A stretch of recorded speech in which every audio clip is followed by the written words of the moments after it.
I am very excited that it's August. August is my birthday month. My birthday is not for another 3 weeks or so not quite yet, but I am very excited because I'm planning a very special offer this month because it's my birthday. So I thought, why not have a special offer? It's going to be a bit of a quieter month this month because I don't have any workshops this month, which is very unusual. It's the first month this year I've not had any workshops. Last year I did. Normally I don't have workshops in August, but last year I did. This year I don't, and I am looking forward to a month with no teaching. In fact, I don't have any workshops till like middle of September. Anyway, more about that later. Make sure you watch till the end to see what the special offer is and to find out about some new workshops. I also got some finished stuff from last week, some new stuff, and I made a lot of progress on one thing. So do keep watching.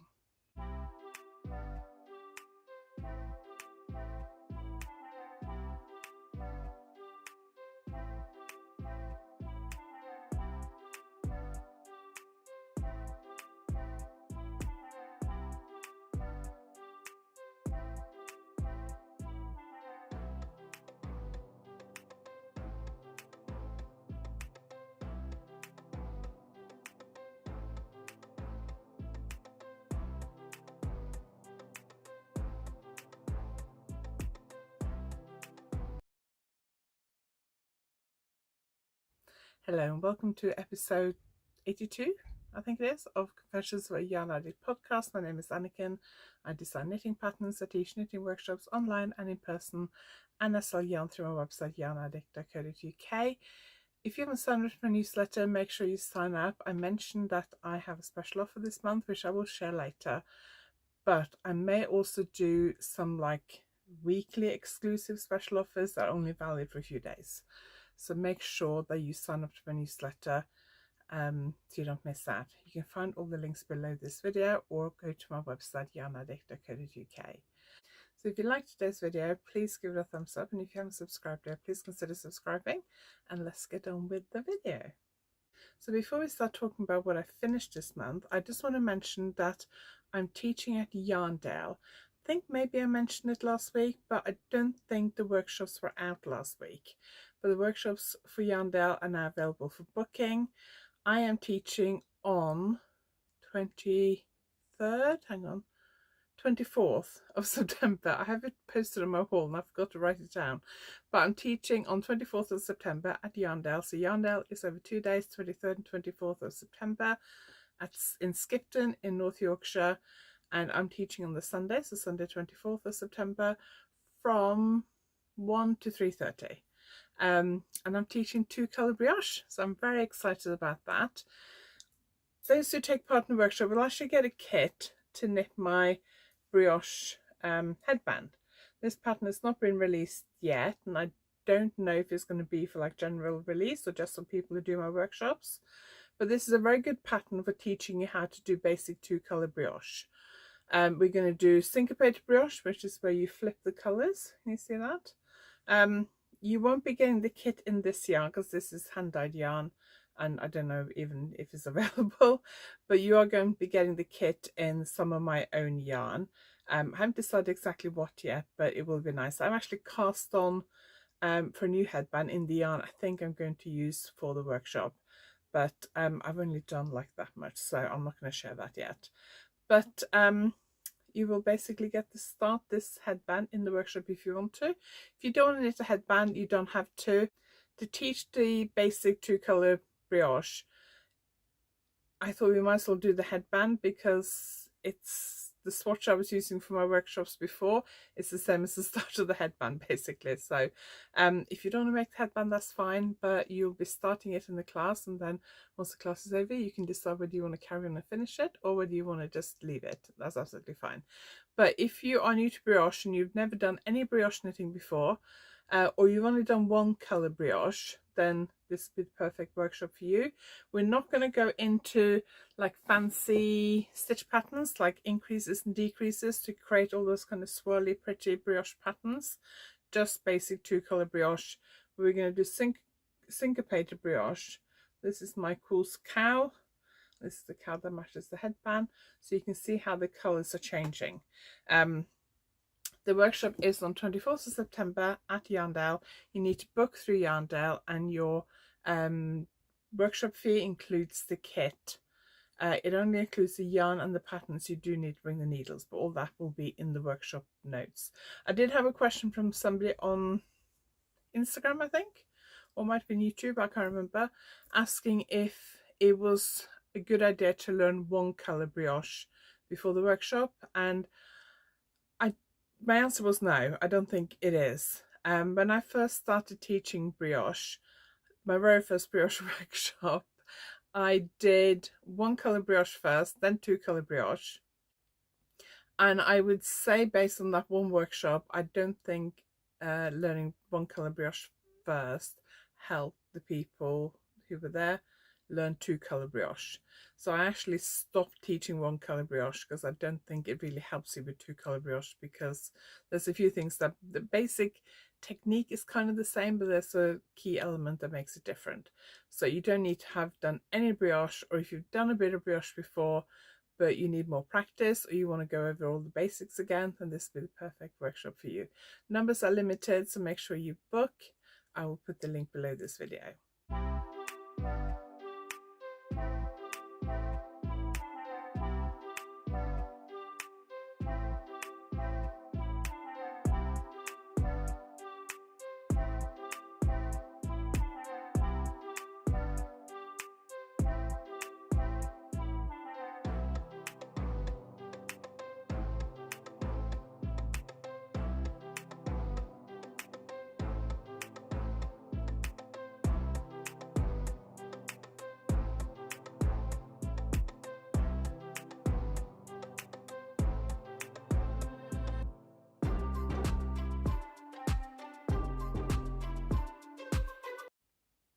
So one thing I finished since last week is the cushion I was working on. So if you were watching last week, you may remember me working on this cushion.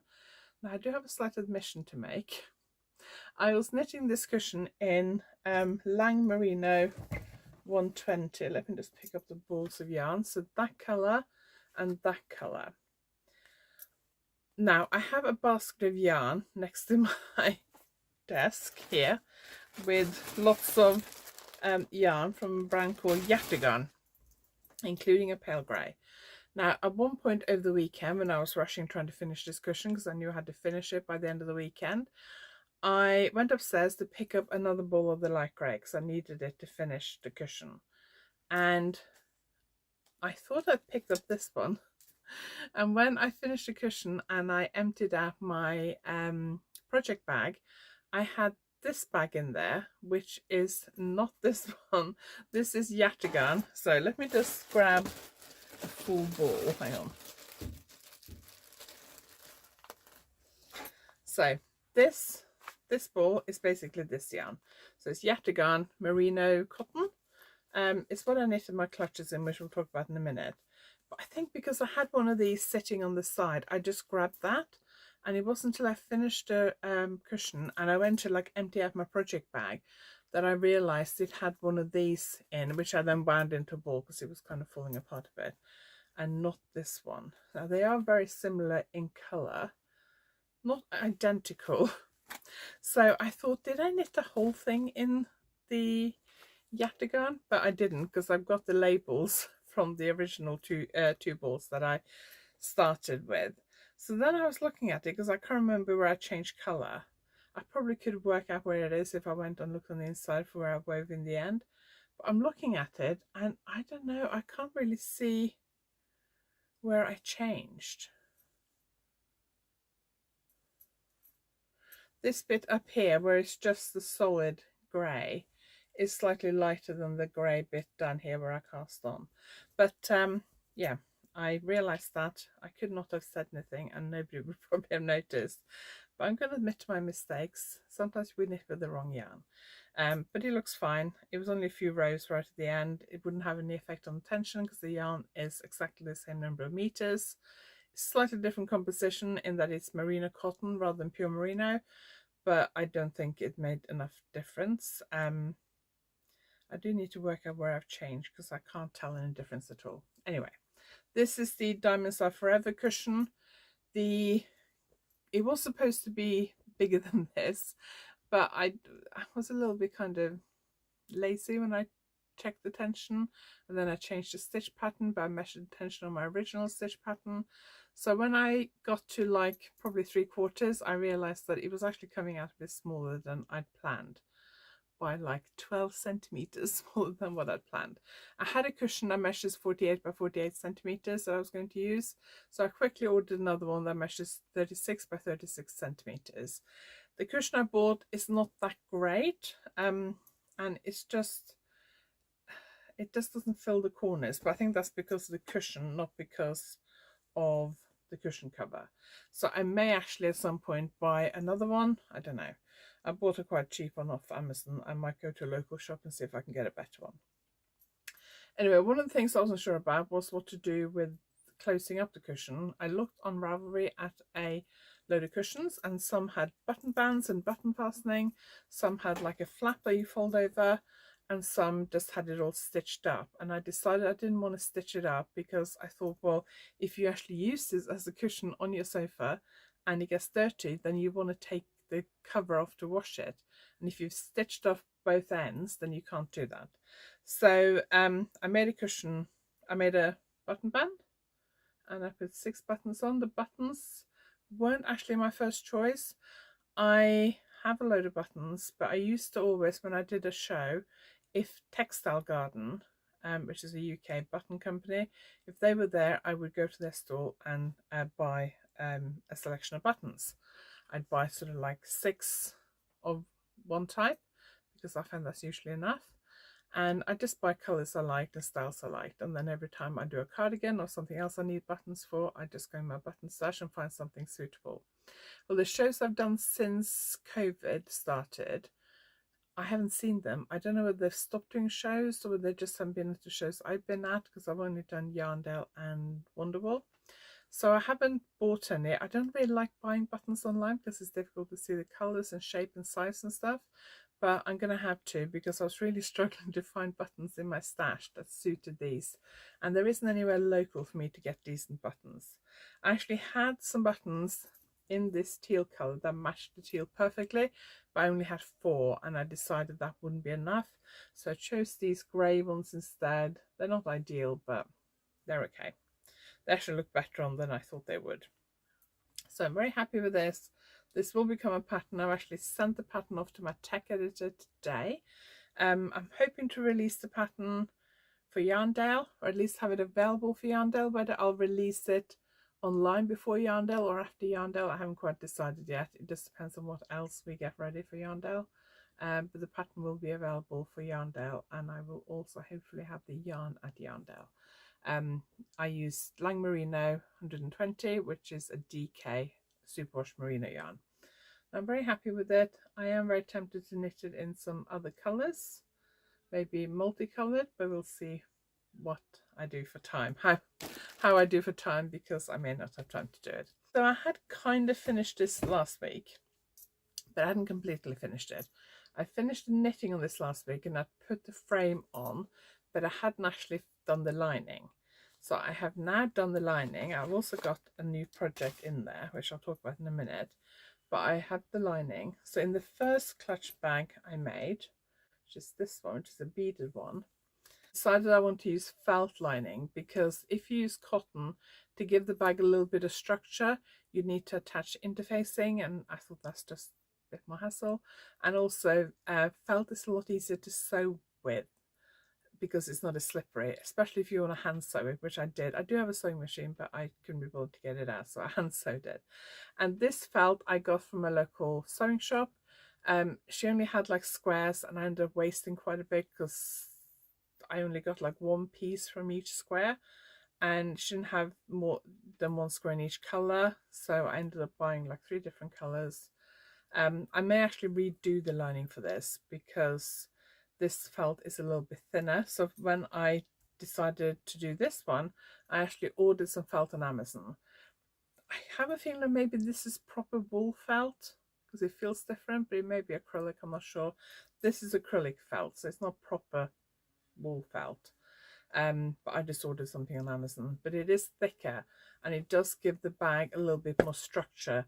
The colour work also gives the bag a bit more structure, but it means that the bag, when I hold it, if I put it like that, it kind of sits up on its own, whereas this one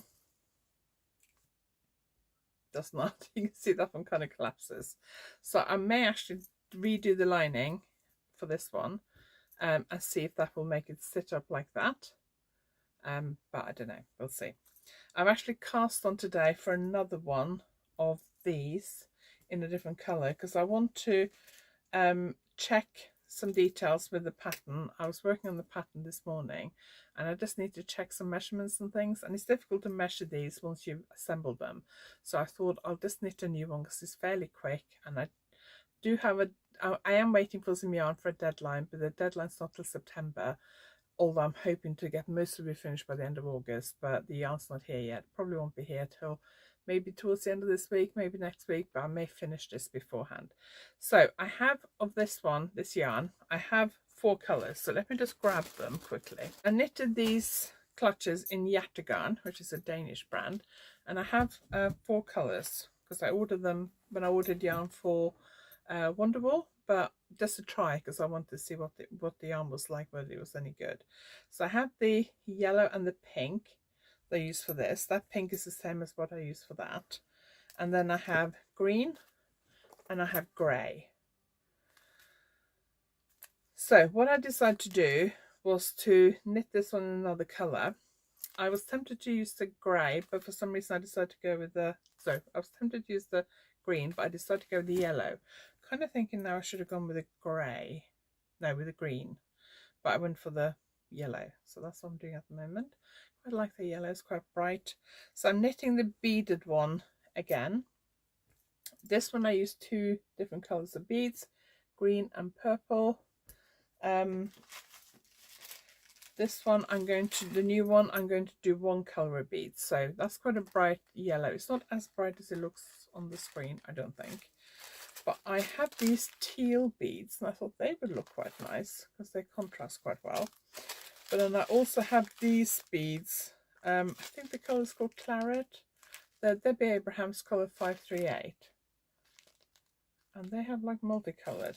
I'm also quite tempted to see what that looks like, so I think that might look nice. So I probably will take both lots of beads down with me, and when I get to the body I may actually try both and see what they're like. But I'm using this one as a project bag because I thought I might as well. So it lives in here. Hoping I might be able to finish that this week. It's Tuesday today, because it would be quite good to get this over and done with before this new yarn arrives for a new project. So let's just pop that over there. This one, the pink one, I've been using as a project bag for a few weeks now, ever since I finished it. I wanted to see what this yarn is like if it's handled a lot, and so far it's holding up well. It's starting to get a little bit fussy on the top here, but you know, I'm grabbing those and opening and closing them all the time, so I'm quite pleased with that. So I'm just going to put my knitting back in here because I have a project in there which we'll talk about in a minute. So let's go on and talk about that project now. So I've been using this for my Botanical Yarns Advent project. That lives in here. I have got a square on the needles at the moment, but I haven't got very far, so you can't really see much. And I have one that I finished last night that I haven't blocked yet, so that needs blocking. So if you haven't seen my last couple of videos, I'll show you the difference between, so that's an unblocked square and this is a blocked square. Can you see the stitch pattern? It's difficult to see the stitch pattern with the background, but if you look at the difference in size, I think the unblocked square is something like 19 by 19 centimeters, and the finished squares are like 27 by 27 or something. Can you see the difference? Anyway, I'm gonna hopefully block that one, well, probably tomorrow. So last week I showed you that I'd finished all the blue squares. So the way, if you haven't been watching recently, just a quick recap, the way the Botanical Yarns Advent Calendar from last year worked was that it had like 4 fades. So the first fade went from teal to light blue. So those are all my squares from that fade, all blocked. I had finished them all last week, but I hadn't blocked 2 or 3 of them, I think. And then the second week goes from dark purple, hang on, let me do one at a time, dark purple to slightly lighter purple to slightly lighter, and then this one, and then the one that's on my needles at the moment, which is that colour, and then that colour is the lightest. So I'm working on that now. I may get one finished today. It takes me about 2 hours and 15 minutes to knit each square, so I may get one more done today. We're actually going out tonight, but I block these as I go. So I blocked 2 last night, and then I just stack them up and leave them on the shelf in my office. And I'm just trying to, hang on, let me just, there we go. And I'm just storing them on the shelf above my desk. And then when I get them all done, I will sew them together. So I have 1.5 left to knit, and then I'm going to start the 3rd week. I didn't think I would make as much progress on this early on, but I was thinking maybe I would take it to Norway with me when I go in September. But I might finish this before I go to Norway in September. I like the fact that each square only takes, I think when I timed myself, it was like 2 hours and 15 minutes. Plus probably like 10 minutes to wind the yarn. So if I say like 2.5 hours for a square, that's not too bad. You know, I can do that in an afternoon and an evening easily. So, and I quite like the fact that it's fairly small, and when I finish, I get like a sense of achievement every time I finish a square. It feels quicker and like I'm making more progress than if I was working on a big project using the same amount of yarn. So I'm hoping to finish this before I go to Norway at the end of August, and the pattern will probably be released October, November time, because I want to have it out in time for this year's Advent season. So that's the main thing I've been working on this week. I have done a little bit of work on my socks, so we'll talk about those next. We are going to the cinema again this week. So we went to the cinema last week, and we're going again tonight. So I did consider not filming until tomorrow, but Wednesday is always a bit of a difficult day because I go to Pilates and I walk in the morning and I walk the dog in the morning. So that's like most of the morning gone. And filming and editing this in the afternoon and getting it uploaded to YouTube ready for Thursday is a bit challenging. So I thought if I film most of it today, and then I can just pop in tomorrow, film a little bit of an update to show you how much knitting I got done in the cinema tonight, and then edit it together tomorrow. So that's the plan. So we went, last time I filmed, I'd got the leg done. So last week we went to the cinema to see Mission Impossible. Last week, or was it 2 weeks ago? I think it was last week. I got it there. In fact, I did 3 more rounds than I should have done. I had done rip out 3 rounds, and then I just left it. And then over the weekend we went to a place called Castle Drogo on Dartmoor. It's a National Trust property on the northern edge of Dartmoor. And when we drove there, we had to go on the A30, which is quite a good road, like dual carriageway road. So once we got out on the A30, I picked up my knitting and I knitted the heel flap, and I think I got the heel flap and the heel turn done. And then we were maybe I picked up for the gusset as well in the car. I can't remember how far I got. And then when we were at Castle Drogo, we went to the coffee shop before we left, and I did a bit more in the coffee shop. Then we came home, I did a little bit more. So I think I've almost finished the gusset decreases. I may have one more round to do. I'm not sure, I need to count it, but maybe one more round to do. So I'm going to double check that before we go to the cinema, and then do that. If I have one more round to do, I'll do that before we go to the cinema. And then I'm going to try and finish the foot on that, minus the toe, at the cinema. We are seeing Oppenheimer today, and it is, with the previews, it is 3 hours and 25 minutes long, which is, I said last week, what's it called, Mission Impossible, I think is 2 hours and 45 minutes, plus I guess like 10-15 minutes of the previews. I think we're in the cinema for like 3 hours, and that's way too long. So this is nearly 3.5 hours long. So I think I've got about 60 rounds to do on the foot. I used a row counter, and I booked a seat at the edge of the row, so there's nobody sitting next to me. So what I do is I leave the cinema where we go has like tables that comes out in front of the seats. So I leave my phone there, so with the sound off obviously, so that when I need to check my row counter, I can just press the on button on my phone, and then the light comes on and I can just see how many rounds I've done. But like last week, I thought I'd done 70 rounds on the leg, and then I'd done 73 rounds. So what I'll do is I'll knit till I've done the right number of rounds. I can't remember what that is. I need to double check it. And then I'll put this in the bag, and I won't do the toe decreases. And then I'll bring it home and then double check it and then finish the toe. So that's one project I'm taking with me to the cinema.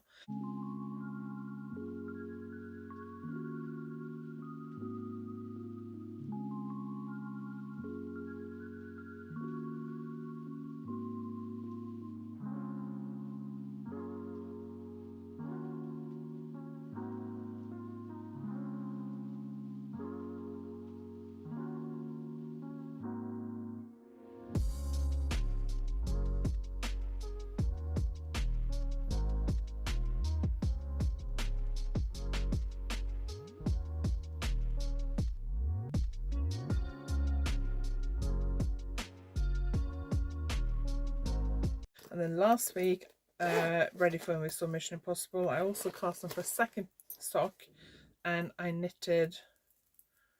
So I haven't worked on this since last week, but I'll show you where I was last week. So hang on. Last week I was probably like nearly halfway through the rib before the cinema, and then at the end of the film I'd done up to here. After I'd done 73 rounds on the other sock. So I can't remember how many stitches I did. I did have a, hang on, is it still here? Oh yes, I wrote it down. I did 6,208 stitches last week. Yeah. So once I finish the foot on the other sock, I will then pick this up and carry on with this. This is on the leg. I'm knitting these cuff down. So I'd like probably about 70 rounds of stocking stitch, but if I knit longer, then that's fine. So I will probably just keep knitting on those, and then when I get home, check how many rounds I've done and decide whether it's too long or not. Because this yarn is variegated, I was planning to do a heel flap again. I did heel flap on the other socks, which are opal. If the yarn is self-striping, then I tend to do an afterthought heel. But if it's variegated or solid yarn, then I prefer to do a heel flap. I do feel a heel flap kind of fits better than afterthought heel, because I got quite a high instep and things. But we'll see. If I end up making the leg way too long, then I'll just keep going and knit a long tube till I get down to the toe, and then I'll put in an afterthought heel later. So that's the plan. So those are coming with me to the cinema, and I'll pop in tomorrow morning, film a little bit and show you how much knitting I got done at the cinema this afternoon. So the Tuesday video this week was fixing a problem that happened when I was knitting during last week's film. So I talked about this in last week's video, but if you didn't watch it or if you've forgotten, last week when we saw Mission Impossible, when I came home, I realised that I had, during the film, I dropped 3 stitches, and I thought I'd managed to pick them up, but when I came home, 2 of them just felt a bit bulky when I felt the fabric, and it just looked slightly wrong. So I dropped down and fixed it, and then one, I just caught one tiny little strand. I'd split the yarn basically and just caught like one ply. So I dropped down and fixed that. So there's basically 3 stitches where I had to drop down one of them like quite a long way back. So Tuesday video this week is just me showing you how I drop back down and fix those. So if that's something that scares you, makes you slightly nervous on knitting in the cinema, then I will link that video below. It's the previous video on this channel before this one. And my plan is for the summer, for the rest of August and September, to release 2 videos a week. So up until now, or this year, most of this year I think, I've done 1 video every Thursday and a video every other Tuesday, but I've recorded quite a few videos that I haven't released yet. I've got a video, so how much knitting I got done in a week, whether you're a monogamous knitter and like to stick to one project, or whether you like multiple projects at a time. test knitting versus sample knitting. There's other people's knitting, specifically how much other people knit, does that stretch you out? How to knit faster, and a review of my new yarn swift from the Knitting Hotel. So I've got quite a few videos that I've recorded. Some of those I recorded a few weeks ago, like at the end of June and throughout July. And so I decided I want to really release those videos in August rather than wait till September. So what I'm doing is I'm putting those videos out throughout August and September, and then in September for 4 Tuesdays I'm going to do 4 tutorials for 4 stretchy cast-offs. There's going to be tutorials for how to do the Russian cast-off, the lace cast-off, the Icelandic cast-off, and the sewn cast-off. If you're American, that's bind off. That'll be coming out in September. I was going to do those in August, so I can't remember whether I mentioned that last week or not, but that's coming in September. So there will be 2 videos a week, every Tuesday and every Thursday, 3 p.m. UK time till the end of September. And then October is going to be different because it's Vlogtober, so I'm not sure what I'm doing yet for Vlogtober. And then November I might try and do 2 videos a week, and then we're into December and Vlogmas. Anyway, I think that's it. Oh, I have to share the discount code. So I've decided this month to offer you 30% off my online courses. I rarely do 30% off. This is for all my online courses, and I will talk more about them as we go through this month. But originally I was going to do like 1 course a week, but then I thought, no, let's just do 30% off all the courses for the whole month, so till the end of August. The code will be happy30, happy30, all one word, all lowercase. I'll put the code below. I'll put the link to the course page on my website where you can find links to all the individual courses. But I basically offer continental knitting, so knitting with the yarn in your left hand like I do. So if you've seen any of the videos of me knitting, in the Continental online course, you learn how to do continental knit stitch, continental purl stitch, Norwegian purl stitches, which is what I do. I also show you how to do basic cables and lace continental style. And I also do like a troubleshooting lesson where I look at some of the common problems that I find people have in my in-person continental knitting workshops. And I go through some of those problems and some fixes for them. And I'm planning to add, hopefully this month, section to another lesson to that course on how to knit brioche continental style. It's not a how to knit brioche lesson, it's just if you know how to knit brioche, this is how you do continental style. And then I have successful lace knitting, which takes you right through from complete beginner lace knitter to intermediate experienced lace knitters. So loads and loads of techniques right through from cast-offs to how to knit from charts, to different lace stitches, to fixing mistakes, to knitting lace on both right and wrong side rows, to different shawl shapes, to cast-offs, loads of stuff. I think there's something like 60 lessons in that course. It's a really bumper course. And then I have Scandinavian stranded colourwork and steeking, where you learn how to do stranded colourwork like this, holding the yarn one in each hand or both in your left hand, continental style, which is what I do. And then I also show you how to achieve perfect floats to make sure that your fabric lies flat and your floats, hang on, let me just open this up, your floats on the back are all nice and smooth and even. Look how pretty that is. How to reinforce your steek, how to cut your steek, how to pick up stitches and knit on the button band, and how to do a covered edging for your steek, and loads of other stuff. So if you're interested in stranded colourwork or fair owl knitting, that is the course for you. And then I have finishing course where I teach you all about sewing up, mattress stitch, joining rows to rows, stitches to stitches and stitches to rows, 3 needle cast off, short row shoulder shaping. I'll show you 2 different types to do short rows, 1 row buttonholes, picking up stitches, and a few other things, blocking, things like that. So a few other things in there as well. And then, is that it?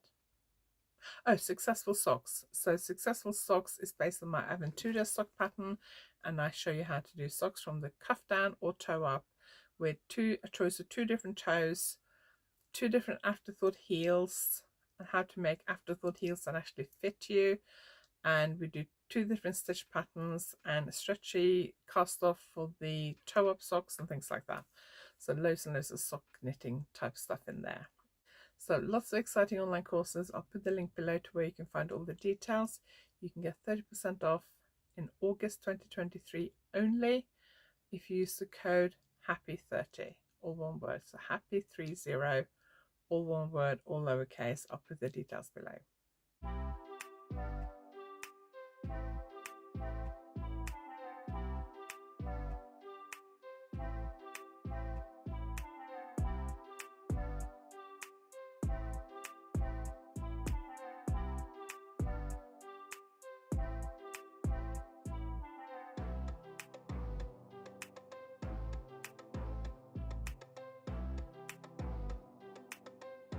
I promised I would be back and tell you what I knitted at the cinema last night, so I shared a little clip of me knitting at the cinema.